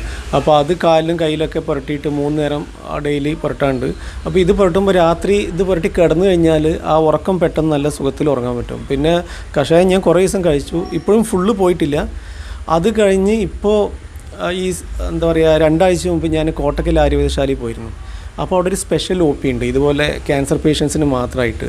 അപ്പോൾ അവിടെ ആദ്യമായിട്ട് ഈ ക്യാൻസർ കണ്ട് ഡയഗ്നോസിസ് ചെയ്ത ഉടനെ വരുന്നവരുണ്ട്, പിന്നെ കീമോ നടന്നുകൊണ്ടിരിക്കുമ്പോൾ വരുന്നവരുണ്ട്, പിന്നെ ഞാൻ പോയ പോലെ കീമോ കഴിഞ്ഞിട്ട് ഇനി തിരിച്ച് വരാതിരിക്കാനുള്ള പ്രിവെൻറ്റീവ് ആക്ഷൻ എന്തെങ്കിലും ഉണ്ടോ എന്ന് ചോദിച്ചിട്ട് വരുന്നവരുണ്ട്. അപ്പോൾ അവിടെ നിന്ന് എന്നോട് ഡോക്ടർ പറഞ്ഞതെന്ന് വെച്ചാൽ, ഇപ്പോൾ ഓൾറെഡി നമ്മുടെ എന്താ പറയുക, ഇമ്മ്യൂണിറ്റി കോംപ്രമൈസ് ആയി. അതായത് ഇനി ഇമ്മ്യൂണിറ്റി പോയതുകൊണ്ടാണല്ലോ ഇങ്ങനൊരു അസുഖം വന്നത്. അപ്പോൾ ബോഡിയിൽ ഇനി ഇമ്മ്യൂണിറ്റി കൂടാൻ വേണ്ടിയുള്ള ഭക്ഷണങ്ങൾ കഴിക്കുക. കാരണം അവർ പറഞ്ഞ് ഈവൻ വെജിറ്റേറിയൻസ് മാത്രം കഴിക്കുന്നവർക്കും ഈ അസുഖം വരുന്നുണ്ട്. അപ്പോൾ അതുകൊണ്ട് നോൺ വെജ്, ഈ റെഡ് മീറ്റ് കഴിച്ചുകൊണ്ട് മാത്രം എന്ന് ഒരിക്കലും പറയാൻ പറ്റില്ല. അപ്പോൾ അതുകൊണ്ട് മാക്സിമം നമ്മൾ പെട്ടെന്ന് ദഹിക്കുന്ന നല്ലോണം ന്യൂട്രിയൻസ് ഉള്ള നല്ല ഭക്ഷണങ്ങൾ മാക്സിമം കഴിക്കുക. പിന്നെ ഹെവി ആയിട്ടുള്ള ഭക്ഷണങ്ങൾ ഒരേ ടൈമിൽ കഴിക്കാണ്ട് 3-4 മണിക്കൂർ കൂടുമ്പോൾ ചെറിയ ചെറിയ ഭക്ഷണങ്ങൾ, അതായത് കൃത്യം ഒരു ടൈം അവർ തന്നിട്ടുണ്ട്, ഇന്ന നേരത്തെ ഭക്ഷണം കഴിക്കുക. പിന്നെ ബാക്കിയുള്ള സമയങ്ങളിൽ പഴങ്ങൾ കഴിക്കുക, അതുപോലെ നട്ട്സ് അങ്ങനെ എന്തെങ്കിലും. പിന്നെ കുറച്ച് മരുന്നുകളുണ്ട്. ബിരിയാണി, നെയ്ച്ചോറ്, പൊറോട്ട, ഇതുപോലെ ദഹിക്കാൻ ബിരിയാണി, നെയ്ച്ചോറ് ഇതൊക്കെ കംപ്ലീറ്റ് ആയിട്ട് ഒഴിവാക്കാൻ പറഞ്ഞിട്ടുണ്ട്. പിന്നെ തൈര് അല്ലേ, ഞാൻ പറഞ്ഞു ബിരിയാണി, നെയ്ച്ചോറ്, പൊറോട്ട ഇതെല്ലാം ദഹിക്കാൻ ഭയങ്കര പ്രയാസമാണ്. അപ്പോൾ ഇങ്ങനെയുള്ളത് മാക്സിമം ഒഴിവാക്കുക. അതുപോലെ തൈര് ഇതുപോലെ ഒഴിവാക്കിയിട്ട് മാക്സിമം കാച്ചിയ മോര്, പിന്നെ മാക്സിമം വെജിറ്റബിൾസിന് പ്രാധാന്യം കൊടുത്തിട്ടുള്ള ഫുഡാക്കുക എന്നൊക്കെ പറഞ്ഞിട്ടൊരു ചാർട്ട് തന്നിട്ടുണ്ടായിരുന്നു.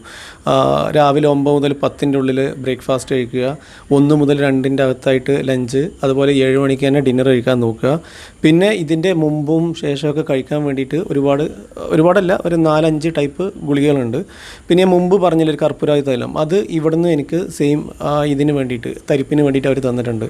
അത് ആഴ്ചയിൽ 2 പ്രാവശ്യം പിന്നെ എന്താ പറയുക, നല്ലോണം പുരട്ടിയിട്ട് ഇളം ചൂടുവെള്ളത്തിൽ കുളിക്കാനാണ് പറഞ്ഞുള്ളത്. അപ്പോൾ അവർ പറയുന്നത് വെച്ചാൽ, പെട്ടെന്ന് ഈ അസുഖം കണ്ടുപിടിച്ചവർക്ക് എല്ലാവർക്കും എങ്ങനെയായാലും ആയുർവേദം വളരെ എഫക്റ്റീവാണെന്ന് തന്നെ പറഞ്ഞിട്ടുള്ളത്. അഡ്വാൻസ് സ്റ്റേജ് എങ്ങനെയായാലും ആവുന്നവർക്ക് അറിയില്ല അത് എത്രത്തോളം വലിക്കും എന്നുള്ളത്. അത് എന്താ പറയുക, പഠിച്ചവനക്ക് മാത്രമേ പറയാൻ അറിയുള്ളൂ. ഏതായാലും നമ്മളെ സൈഡിൽ നിന്ന് മാക്സിമം നമ്മൾ ട്രൈ ചെയ്യുക ഇനി വരാണ്ടിരിക്കാൻ വേണ്ടിയിട്ട്. അതുപോലെ മാക്സിമം നമ്മുടെ ബോഡിക്ക് ഇമ്മ്യൂണിറ്റി ഉണ്ടാക്കാനുള്ളത് നമ്മൾ ചെയ്യുക. ഇതുവരെ ഞാൻ എന്താ പറയുക, നടക്കാനൊന്നും തുടങ്ങിയില്ല. മുമ്പ് കുറച്ച് ദിവസം നടന്നിട്ടുണ്ടായിരുന്നു. അപ്പോൾ അതിനുശേഷം എന്താ പറയുക, വയറിലും ഇവിടെ കാലിലൊക്കെ ചെറിയായിട്ട് എന്താ പറയുക, പിന്നെ ചെറിയ പെയിന് വന്നു. അപ്പോൾ പിന്നെയും നിർത്തി. പിന്നെയും മഴയായിട്ട് പുറത്തിറങ്ങുമ്പോഴേക്കും ഇനി ജലദോഷം വരുമോ എന്നുള്ള പേടിയുകൊണ്ട് അധികം നടക്കുന്നില്ല. പിന്നെ അവർ പറഞ്ഞത് ക്രൗഡ്സിലൊന്നും, ഇപ്പോൾ ഇമ്മ്യൂണിറ്റി കുറഞ്ഞ അവസ്ഥ ആയതുകൊണ്ട് ക്രൗഡ്സിലൊന്നും തീരെ പോകാണ്ടിരിക്കുക. പ്രത്യേകിച്ച് ഇപ്പോൾ ഈ വൈറൽ ഫീവറൊക്കെ ഉള്ളതുകൊണ്ട് പെട്ടെന്ന് പിടിക്കാനുള്ള ചാൻസ് ഉണ്ട്. അപ്പോൾ അതുകൊണ്ട് ഇങ്ങനത്തെ അസുഖം വന്നു കഴിഞ്ഞാൽ പിന്നെ ഇമ്മ്യൂണിറ്റി കുറയും. അപ്പോൾ പിന്നെ നമ്മുടെ ബോഡിക്ക് ഇതിനെ എന്താ പറയുക, പ്രിവെൻറ്റ് ചെയ്യാൻ പറ്റില്ല. അപ്പോൾ മാക്സിമം ക്രൗഡ്സ് അവോയ്ഡ് ചെയ്യുക, നല്ല ഭക്ഷണം കഴിക്കുക, പിന്നെ എപ്പോഴും ഹാപ്പി ആയിക്കൊണ്ടിരിക്കുക, പിന്നെ എന്താ പറയുക, പ്രാർത്ഥിക്കുക. ഇത് മാത്രമാണ് അവർ പറഞ്ഞത്. പിന്നെ നമ്മുടെ വ്യൂവേഴ്സിൽ കുറേ പേര് പിന്നെ ചോദിച്ചിട്ടുണ്ടായിരുന്നു, ഇക്കയുടെ അസുഖം പൂർണ്ണമായും മാറിയോ എന്നൊക്കെ കേട്ടോ. ശരിക്കും പറയുകയാണെങ്കിൽ നമുക്ക് അൽഹംദുലില്ലാ കുഴപ്പങ്ങളൊന്നുമില്ല, മാറി എന്ന് തന്നെ പറയാം. പക്ഷേ ഈ ക്യാൻസർ എന്നുള്ളൊരു സംഭവം ഒരു തവണ വന്നു കഴിഞ്ഞാൽ പിന്നെ നമ്മളെപ്പോഴും അത് ശ്രദ്ധിച്ചുകൊണ്ട് നിൽക്കണം എന്നുള്ളൊരു, കംപ്ലീറ്റ്ലി ക്യൂറബിൾ ആയോ എന്ന് ചോദിച്ചാൽ ഡോക്ടേഴ്സിന് തന്നെ ചോദിച്ചാൽ അവർ തന്നെ ഒന്നും പറയില്ല. ഇപ്പം നമ്മളിങ്ങനെ പോയപ്പോഴൊക്കെ അവർ പറഞ്ഞത് എന്നിട്ട് കംപ്ലീറ്റ്ലി മാറി എന്നൊന്നും പറയില്ല. മീൻസ് അത് ഒരു 3 മാസം കൂടുമ്പോഴൊക്കെ ചെക്കപ്പ് ഉണ്ട്. അപ്പോൾ അത് നമ്മൾ കണ്ടിന്യൂസ് ആയിട്ട് ഇങ്ങനെ ആ ചെക്കപ്പൊക്കെ ഫോളോ അപ്പ് ഒക്കെ ചെയ്തുകൊണ്ട് നിൽക്കണം. അങ്ങനെയൊക്കെ. അപ്പം പുറത്തുനിന്നൊക്കെ ആളുകൾ ചോദിക്കുമ്പോഴേ ഞാൻ പറയാം അൽഹംദുലില്ലാ കുഴപ്പങ്ങളൊന്നുമില്ല എന്നാൽ. ഇപ്പം അൽഹംദുലില്ലാ നമുക്ക് കാണുമ്പോൾ പണ്ടത്തെ പോലെ തന്നെ എല്ലാം ഓക്കെയാണ് അൽഹംദുലില്ലാ. പക്ഷേ നമുക്കറിയില്ല എന്താണ് എന്നൊക്കെ. അപ്പോൾ നമ്മൾ ഇനി അത് കൺട്രോൾ ചെയ്യുക, എല്ലാം പ്രാർത്ഥിക്കുക, പണ്ടത്തെ ലൈഫ് സ്റ്റൈലൊക്കെ ഒന്ന് മാറ്റുക. ഫുഡിൻ്റെ കാര്യത്തിൽ എനിക്കിങ്ങനെ ഡൗട്ടൊന്നുമില്ല. കാരണം ഫുഡൊക്കെ പണ്ട് മുതൽ തന്നെ നല്ല രീതിയിലായിരുന്നു കഴിച്ചിരുന്നത്. ഫുഡൊക്കെ നല്ല കൺട്രോൾ ചെയ്തിട്ട് കൂടുതലും വെജിറ്റബിൾസ് ഇൻക്ലൂഡ് ചെയ്തിട്ട്. അപ്പം ഇവിടുന്ന് ഡോക്ടേഴ്സ് ഇങ്ങനെ പറയുന്നുണ്ട് വെജിറ്റേറിയൻസിനും ഈ അസുഖം വരുന്നുണ്ട്. മീൻസ് അങ്ങനെ ഫുഡിൻ്റെ കാര്യത്തിൽ നമുക്ക് തന്നെ എടുത്ത് പറയാനൊന്നും പറ്റില്ല എന്ന്. പിന്നെ ഞാനൊക്കെ ആയിരുന്നു കൂടുതലായിട്ടും ഇങ്ങനെ ജങ്ക് ഫുഡൊക്കെ കഴിച്ചിരുന്നത് കേട്ടോ. അപ്പം അതിൽ ഒരു ഡൗട്ടില്ല. പിന്നെ റീസൺ കുറേ പേര് ചോദിച്ചിട്ടുണ്ടായിരുന്നു ഫുഡ് കഴിച്ചിട്ടാണോ എന്നുള്ളത്. ഞാനൊരു ഫുഡ് ബ്ലോഗർ ആയതുകൊണ്ട് തന്നെ ആ റീസൺ ആയിരിക്കും കുറേ പേർക്ക് മനസ്സിൽ വരുന്നത്, ഫുഡ് ഇങ്ങനെ അമിതമായിട്ട് കഴിച്ചിട്ടായിരിക്കുന്നു. അപ്പം അത് എനിക്ക് ഏകദേശം ഒരു 90% ഉറപ്പാണ് ഫുഡിൽ നിന്നല്ല എന്നുള്ളത്. പക്ഷെ ബാക്കി ഇനി പഠിച്ചവർക്ക് അറിയുള്ളൂ. പിന്നെ ഉള്ളത് ഉറക്കക്കുറവ് നന്നായിട്ടുണ്ടായിരുന്നു പണ്ട്. മീൻസ് നമ്മൾ UAE ആയതുകൊണ്ട് തന്നെ നേരം വൈകിട്ട് ഉറങ്ങും, നേരത്തെ എണീറ്റ് ഓഫീസിൽ പോകും, അങ്ങനത്തെ ഒരു പ്രശ്നം ഉണ്ടായിരുന്നു. പിന്നെ പല റീസൺസ് ഉണ്ട്, സ്ട്രെസ്, അങ്ങനെ കുറേ കാരണങ്ങളൊക്കെ ഉണ്ടാവും. എന്തൊക്കെയാണെന്നുള്ളത് നമുക്കറിയില്ല. പിന്നെ ഇപ്പം അടുത്തെങ്ങാനും നമ്മളൊരു വീഡിയോയിൽ കണ്ടിട്ടുണ്ടായിരുന്നു ഈ ഒരു റിലേറ്റഡ് അസുഖമുള്ളവർക്ക് ഡോക്ടറിനെ പറയുന്നുണ്ട് നമ്മളൊരു ഏജ് കഴിയുമ്പോൾ നമ്മുടെ ഇമ്മ്യൂണിറ്റി ലെവൽ കുറയും. അപ്പം ഇങ്ങനത്തെ അസുഖങ്ങളൊക്കെ തലപ്പൊക്കി തുടങ്ങും. അപ്പം നമ്മൾ അതിനനുസരിച്ചിട്ടുള്ള ഫുഡ് കഴിക്കണം, അതിനനുസരിച്ച് നമ്മൾ ലൈഫ് സ്റ്റൈൽ മാറ്റണം എന്നൊക്കെ പറഞ്ഞിട്ടുണ്ടായിരുന്നു, ഒരു വീഡിയോയിൽ കണ്ടിരുന്നു. അപ്പം അതിൻ്റെ റീസൺ അറിയില്ല എന്തുകൊണ്ടാണ് ഈ ഒരു ഇതെന്നുള്ളത്. ഡോക്ടേഴ്സിനും ഇതുവരെ കറക്റ്റായിട്ട് പറയാൻ പറ്റുന്നില്ല. അതുപോലെ നമുക്കും അറിയില്ല. അപ്പം എന്നോട് ഇപ്പം അത് ചോദിച്ചവരോട് പറയാം കേട്ടോ, എന്താ റീസൺ എന്ന് ചോദിച്ചവരോട് പറയുകയാണ്, നമുക്ക് കറക്റ്റായിട്ട് എന്താണെന്നുള്ളത് അറിയില്ല. മിക്ക ഈ അസുഖം വന്നവർക്കും അവരെല്ലാവരും ഫുഡൊക്കെ നല്ല കൺട്രോൾ ചെയ്തവരായിരുന്നു കേട്ടോ. ഈ അസുഖം വന്നതിൽ കൂടുതൽ പേരും നമ്മളോട് സംസാരിക്കുമ്പോഴൊക്കെ പറഞ്ഞിട്ടുള്ളത് ഫുഡിൻ്റെ കാര്യം നമ്മൾ അത്രയും സ്ട്രിക്റ്റ് ആയിട്ടായിരുന്നു ഫുഡ് കഴിച്ചിരുന്നത്, പിന്നെ എങ്ങനെ ഇത് വന്നു എന്നാണ്. ഈ കീമോ കഴിഞ്ഞിട്ട് ഇപ്പോൾ അസുഖം മാറിയിരിക്കുന്നവർക്ക് വേണമെങ്കിൽ ഇതൊക്കെ ഒന്ന് ചെക്ക് ചെയ്യാം കേട്ടോ. കാരണം ഈ മലപ്പുറത്ത് തന്നെ വണ്ടൂർ ഗവൺമെൻറ് ഹോമിയോ ഹോസ്പിറ്റലുണ്ട്. പിന്നെ അതുപോലെ ഈ കോട്ടക്കൽ ആര്യവൈദ്യശാലയിലും ഉണ്ട് സ്പെഷ്യൽ OP. അപ്പോൾ ഇവിടെ നിങ്ങൾക്ക് ഇഷ്ടമുള്ളിടത്ത് പോയിട്ട് എന്താ പറയുക, ഇതുപോലെ അവരും തരുന്ന ഇതുപോലെ അശ്വഗന്ധ ഇങ്ങനെയൊക്കെ പല മരുന്നുകൾ തരുന്നുണ്ട്. അപ്പോൾ അതിപ്പോൾ ക്യാപ്സ്യൂളായിട്ട് തന്നിട്ടുള്ളത്. അപ്പോൾ ഇങ്ങനെ പല മരുന്നുകളുണ്ട്. അപ്പോൾ ഇതെല്ലാം മെയിനായിട്ട് പിന്നെന്താ പറയുക, ബോഡിയുടെ ഇമ്മ്യൂണിറ്റി കൂട്ടാനും ആഫ്റ്റർ കീമോ എല്ലാ ചികിത്സയും കഴിഞ്ഞ് ഇനി നമുക്ക് എല്ലാം ഫോളോ അപ്പ് ചെയ്തുകൊണ്ടിരിക്കുന്ന സമയത്ത് എൻ്റെ ഒരു അങ്കിളിന് ഒരു ക്യാൻസർ, എന്താ പറയുക, വായിൽ ക്യാൻസർ ഉണ്ടായിരുന്നു. ഇപ്പോൾ 7-8 വർഷമായി. അങ്ങേര് പിന്നെ ലാസ്റ്റ് ഇതുപോലെ എല്ലാ ട്രീറ്റ്മെൻറ്റും കഴിഞ്ഞിട്ട് ഈ 2 പോയിട്ട് അവിടുത്തെ മരുന്നുകൾ കഴിച്ചിട്ടുണ്ടായിരുന്നു. ഇപ്പോൾ 7 വർഷത്തോളമായി. അപ്പോൾ അങ്ങനെ ആർക്കെങ്കിലും എന്താ പറയുക ചെയ്യണമെന്നുണ്ടെങ്കിൽ ഇത് നല്ലൊരു ഓപ്ഷനാണ്. നമുക്കറിയില്ല എന്താ ഉണ്ടാവുക, എന്താ പറയുക, ഏതുകൊണ്ടാണ് നമുക്ക് ഗുണം ഉണ്ടാവുക എന്നുള്ളത് പറയാൻ പറ്റില്ല. അപ്പോൾ നിങ്ങൾക്ക് ഗൂഗിളിൽ സെർച്ച് ചെയ്ത് നോക്കാം. വണ്ടൂർ എന്ന് പറഞ്ഞ സ്ഥലത്ത് ഹോമിയോ ക്യാൻസർ ഹോസ്പിറ്റലുണ്ട്. അതുപോലെ കോട്ടക്കൽ ആര്യവൈദ്യശാലയിൽ സ്പെഷ്യൽ OP ഉണ്ട്. പിന്നെ എത്ര കീമോസ് നിങ്ങൾക്ക് ചെയ്തത്? എനിക്ക് 12 കീമോണ് ചെയ്തത്. അതുപോലെ എന്താ പറയുക, ഇവിടെ വന്ന് നോക്കുമ്പോൾ പെറ്റ് സ്കാൻ എടുത്ത് നോക്കുമ്പോഴാണ് ലിവറിൻ്റെ അകത്ത് ചെറിയ, അധികം വലിപ്പമില്ല, 0.5 സെൻറ്റിമീറ്ററിൽ ചെറിയ ഗ്രോത്ത് ഉണ്ടെന്ന് പറഞ്ഞ്. അപ്പോൾ 2 കീമോ കഴിഞ്ഞിട്ട് 5 റേഡിയേഷൻ അതിന് വേണ്ടി മാത്രം ഉണ്ടായിരുന്നു. അപ്പോൾ അതുണ്ടായത്. പിന്നെ 12 കീമോ കഴിഞ്ഞിട്ട് 1 മാസം കഴിഞ്ഞിട്ടാണ് അടുത്ത ഫോളോ അപ്പ് പെറ്റ് സ്കാൻ എടുത്ത്. അപ്പോൾ അതിൻ്റെ അകത്തൊന്നും കണ്ടിട്ടുണ്ടായിരുന്നില്ല. അത്രയേ ഉള്ളൂ. പിന്നെ കൗണ്ട് കുറഞ്ഞിരുന്നു? കൂടാനായിട്ട് ഞാൻ എന്തൊക്കെ കഴിച്ചതെന്ന് ചോദിച്ചാൽ, ആ സമയത്ത് പപ്പായ കഴിച്ചിരുന്നു, പഴുത്ത പപ്പായ കഴിച്ചിരുന്നു, രാഗി കഴിച്ചിരുന്നു, പിന്നെ ഇളനീര്, പിന്നെ ഉറുമാമ്പഴം, ഇങ്ങനെയൊക്കെ. ഞാൻ തുടക്കത്തിൽ ഫസ്റ്റ് 7-8 കീമോ വരെ അധികം ഫസ്റ്റ് ഒരാഴ്ച, ഒരു കീമോ കഴിഞ്ഞ് അടുത്ത ഒരാഴ്ച വരെ കഴിച്ചിരുന്ന ആകെ കഞ്ഞി, രാഗി, പിന്നെ എന്താ പറയുക, കട്ടൻ ചായ, ഇലയിൽ പരത്തി, ഇത് മാത്രമായിരുന്നു എൻ്റെ ഭക്ഷണം. ഒരാഴ്ച ഏകദേശം കഴിഞ്ഞിട്ടാണ് തൈര്, കഞ്ഞിൻ്റെ കൂടെ തൈരും. ഒരാഴ്ച കഴിഞ്ഞിട്ടാണ് പിന്നെ സാധാരണ എന്താ പറയുക കുറച്ചൊക്കെ ചിക്കന്, പിന്നെ പയർ, ഇതെല്ലാം കഴിക്കാറ്. അപ്പോൾ പക്ഷേ 8-9 കീമോ കഴിഞ്ഞതിൻ്റെയൊക്കെ ശേഷം തോന്നുന്നു കൗണ്ട് കുറയാൻ തുടങ്ങിയത്. അങ്ങനെ പിന്നെ പലർക്കും ഈ ഒരു സമയത്ത് എല്ലാവർക്കും ഒരേപോലെ അല്ല കേട്ടോ. കാരണം പലരും നമ്മളിങ്ങനെ പല ആൾക്കാർക്കും ഒരുപാട് ആൾക്കാർക്ക് വിളിച്ചിരുന്നു. അപ്പോൾ ഇതുപോലെ എൻ്റെ അസുഖം അല്ല, വേറെ ടൈപ്പ് അസുഖത്തിന് വേറെ കീമോ മരുന്നായിരിക്കും. അപ്പോൾ അവർക്ക് കൗണ്ട് കുറയുന്നത് വളരെ എന്താ പറയുക, വേറെ കുറച്ചും കൂടി കൂടുതൽ കുറയാം, ചിലപ്പം അത്ര കുറയുന്നുണ്ടാവില്ല. അപ്പോൾ പല ആൾക്കാർ അഡ്മിറ്റ് ആയി എന്നൊക്കെ പറയുന്നുണ്ടായിരുന്നു, തീരെ ഭക്ഷണം കഴിക്കാൻ പറ്റാണ്ട്. എനിക്ക് ലാസ്റ്റ് 9 കീമോ കഴിഞ്ഞതിന് ശേഷം 10ാമത്തെ കീമോക്കൊക്കെ 9 മുതലാണെന്ന് തോന്നുന്നു കൗണ്ട് നല്ലോണം കുറഞ്ഞു. അങ്ങനെ ഒരാഴ്ച കഴിഞ്ഞിട്ട്, ഇപ്പോൾ കീമോ കഴിഞ്ഞ് ഒരാഴ്ച കഴിഞ്ഞിട്ട് ഒരു 3 ദിവസം തുടർച്ചയായിട്ട് ഓരോ ഇഞ്ചക്ഷൻ ഉണ്ടായിരുന്നു കൗണ്ട് കൂടാനുള്ള. അത് ലാസ്റ്റത്തെ 3-4 കീമോക്ക് ഉണ്ടായിരുന്നു. എന്നിട്ടും കൂടെ തന്നെ ഇതുപോലത്തെ ഭക്ഷണങ്ങളും കുറച്ചൊക്കെ കഴിക്കാൻ, ഇച്ചിരി ഫ്രൂട്ട്സൊക്കെ കഴിക്കാൻ മാക്സിമം ട്രൈ ചെയ്തിരുന്നു. കീമോ കഴിഞ്ഞ് ഒരാഴ്ച കഴിഞ്ഞിട്ട്. മുടിയൊന്നും എനിക്ക് അങ്ങനെ വല്ലാണ്ട്, മുടി ആദ്യമൊക്കെ ഒരു 5-6-7 കീമൊക്കെ ആയപ്പോഴേക്ക് മുടിയൊക്കെ പകുതിയല്ല, ഒരു 20-25%, 30% മുടി പോയിരുന്നു. എനിക്ക് നല്ലോണം ഫീൽ ചെയ്യായിരുന്നു തലയോട്ടി. അത് മുമ്പേ നല്ല ഉണ്ട്. പിന്നെ മുടി വളരെ തിന്നായിരുന്നു, അല്ലാണ്ട് ഫുള്ള് മുടി അങ്ങനെ ഒന്നും പോയിട്ടുണ്ടായിരുന്നില്ല. എന്തൊക്കെയായാലും ആ കീമോയുടെ ടൈം പീരീഡ് കഴിയുമ്പോൾ ഇതെല്ലാം നോർമലാവും, ഒരു പ്രശ്നങ്ങളൊന്നും ഇല്ലാണ്ട്. ഇപ്പോൾ എനിക്ക് എന്താ പറയുക, ഫൈനൽ കീമോ കഴിഞ്ഞ് ഒരു ഏകദേശം 1-2 ആഴ്ച കഴിഞ്ഞപ്പോൾ എല്ലാ എന്താ പറയുക ബോഡിയിലുള്ള വീക്ക്നെസ്സൊക്കെ മാറിയെന്ന് എനിക്ക് തന്നെ തോന്നി. ഞാൻ തന്നെ പുറത്തൊക്കെ ഇറങ്ങി, അധികം ക്രൗഡ്സിലല്ല, പുറത്തൊക്കെ ഇറങ്ങി നല്ലോണം നടക്കുമായിരുന്നു. വണ്ടി ഈവൻ ഞാൻ 6-7 കീമോ കഴിഞ്ഞ ഉടനെ തന്നെ ഒരു കീമോ കഴിഞ്ഞ് 7-8 ദിവസം കഴിയുമ്പോഴേക്കും ഞാൻ വണ്ടി ഡ്രൈവ് ചെയ്തിട്ട് പുറത്തുമൊക്കെ പോകുമായിരുന്നു.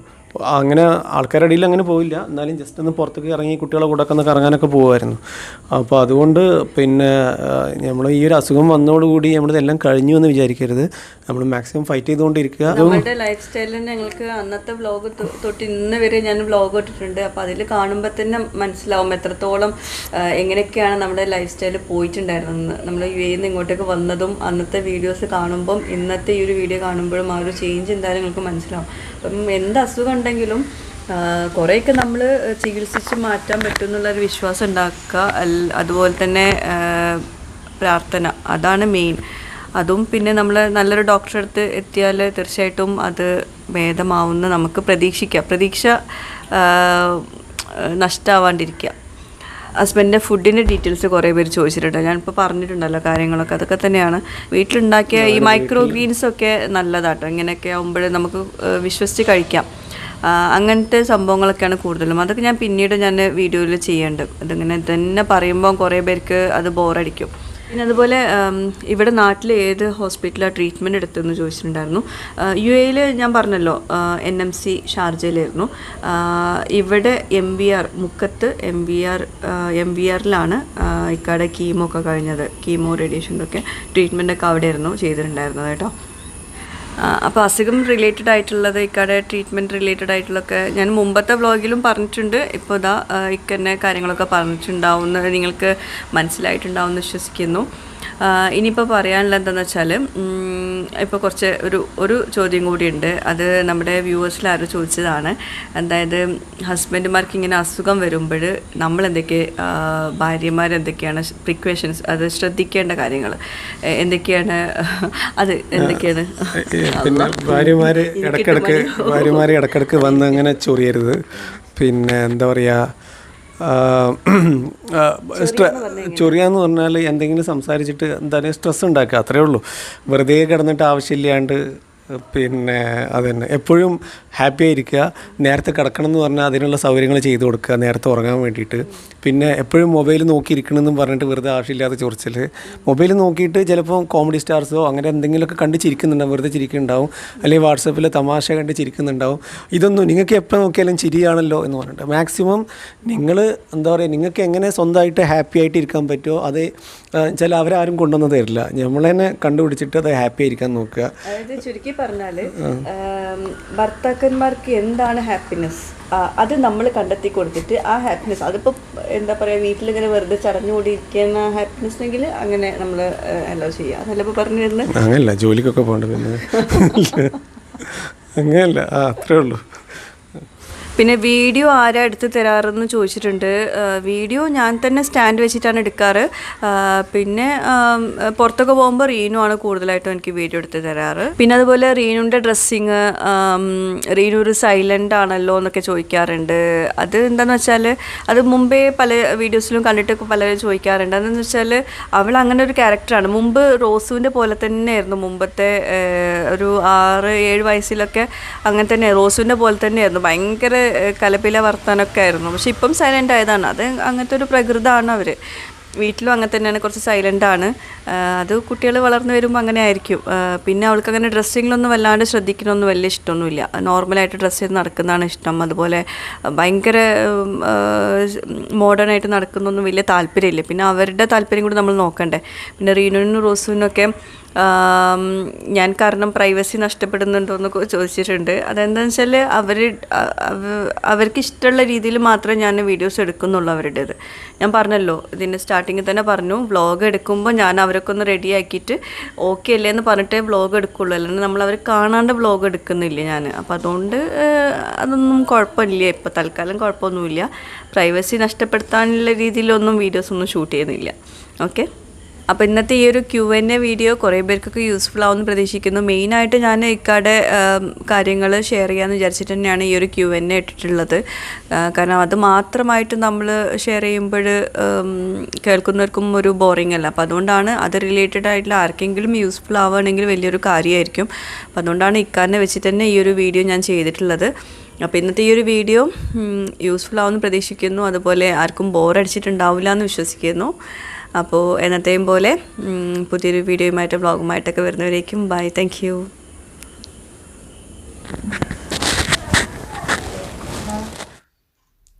പിന്നെ കഴിഞ്ഞ തവണ നമ്മൾ ലാസ്റ്റായിട്ട് MBRൽ പോയ സമയത്ത് എടുത്തിട്ടുള്ള വീഡിയോ ആണ് ഇപ്പോൾ നിങ്ങളുമായിട്ട് ഷെയർ ചെയ്യുന്നത്. അപ്പം ഹോസ്പിറ്റലൊന്ന് ജസ്റ്റ് ഒന്ന് കാണിക്കാം എന്നുള്ള രീതിയിൽ എടുത്തിട്ടുള്ളതാട്ടോ അത്. അപ്പോൾ കുറച്ച് ദിവസം മുമ്പ് എടുത്ത വീഡിയോ ആണ്, അതായത് കുറച്ച് മാസങ്ങൾക്ക് മുമ്പ് എടുത്തിട്ടുള്ള വീഡിയോ ആണിത്. അപ്പോൾ നമ്മളെല്ലാവരും കൂടിയായിരുന്നു ലാസ്റ്റ് ചെക്കപ്പിന് പോയിട്ടുണ്ടായിരുന്നത്.